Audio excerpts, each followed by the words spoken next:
ধরুন একটা গাছ, সেই গাছটা বাড়ছে না, ঠিকমতো ফল দিচ্ছে না। আপনি কি করছেন বলুন তো? গাছটাকে উপর থেকে পরিচর্যা করছেন, কিন্তু গাছের মাটিটা যে ঠিক মতো নেই, বা গাছের শিকড়টা মাটির ভেতরে যতটা গভীরে ঢোকার কথা ছিল সেটা ঢোকেনি, অথচ সেই ব্যাপারে আপনারা কেউ নজরই দেন না। আর আপনারা সবাই ভাবেন যে গাছটা কেন বাড়ছে না, গাছটা কেন ফল দিচ্ছে না। ঠিক এইরকম ভাবেই আমি এখানে বলতে চাইছি যে আপনার সন্তানের বিয়ে হচ্ছে না বা বিয়েতে দেরি হচ্ছে, এটা শুধুমাত্র তার জন্ম ছক বা হাতের রেখার মধ্যে সবকিছু নেই, বা সেগুলো শুধুমাত্র রেসপন্সিবল নয়। অধিকাংশ ক্ষেত্রে রেসপন্সিবল কি জানেন?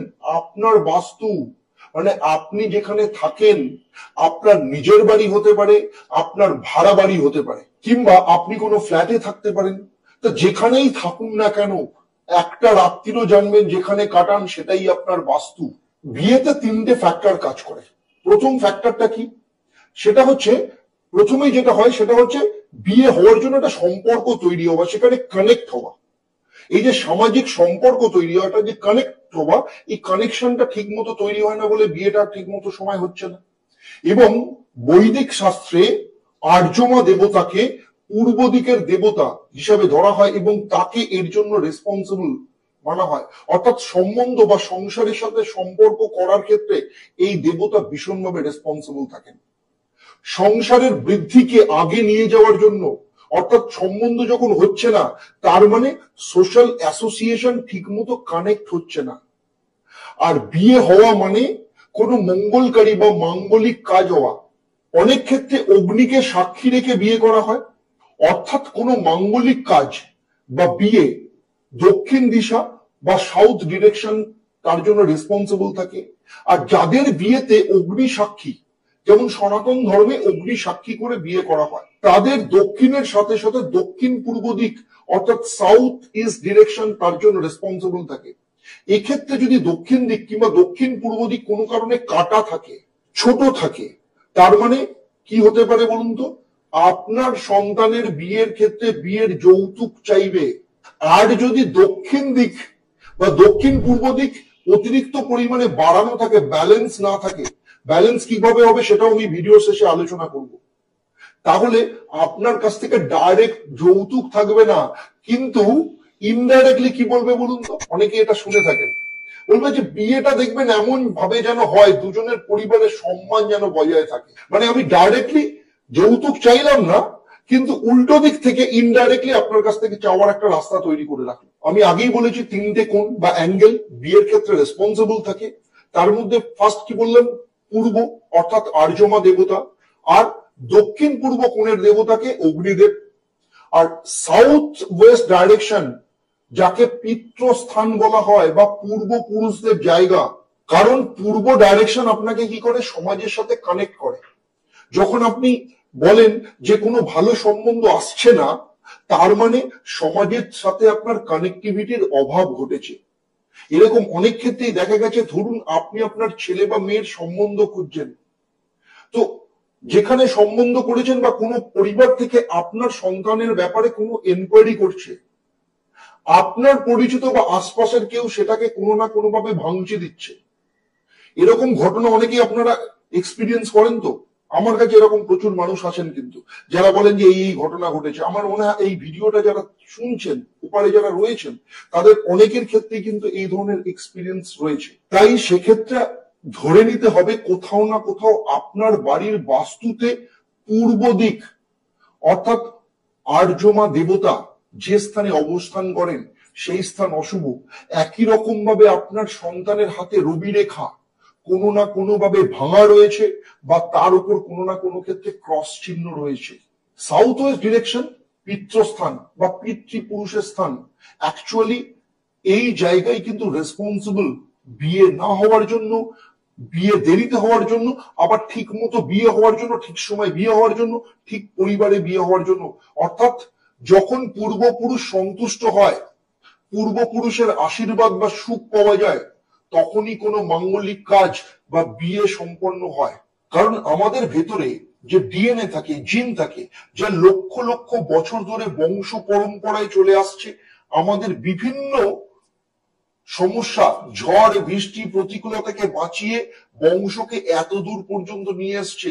অর্থাৎ আপনি আজকে যে জায়গায় রয়েছেন, জীবনে যা কিছু ভোগ করছেন, যা কিছু এনজয় করছেন, এই সমস্তটাই কিন্তু আপনার পূর্বপুরুষ, আমাদের পূর্বপুরুষ, প্রত্যেকের পূর্বপুরুষ তাদেরই দেওয়া। তারাই হলো আমাদের পিতৃপুরুষ। এবং বাস্তু ক্ষেত্রে যা কিছু কানেক্টেড, সমস্তটাই কিন্তু আমাদের পিতৃপুরুষ দ্বারা কিন্তু কানেক্টেড, সমস্ত ক্ষেত্রে, বাস্তুর ক্ষেত্রে। এমনকি চাইনিজ বাস্তুশাস্ত্র বা ফেংসুইতেও কিন্তু পিতৃস্থান বা পিতৃপুরুষের জায়গাকে কিন্তু একটা বিশেষ জায়গা দেওয়া হয়েছে।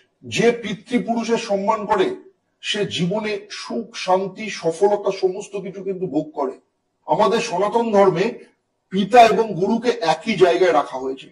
পিতাকে প্রথম গুরু বলা হয়, কারণ তার কাছ থেকেই কিন্তু আমরা প্রথম জ্ঞান লাভ করি।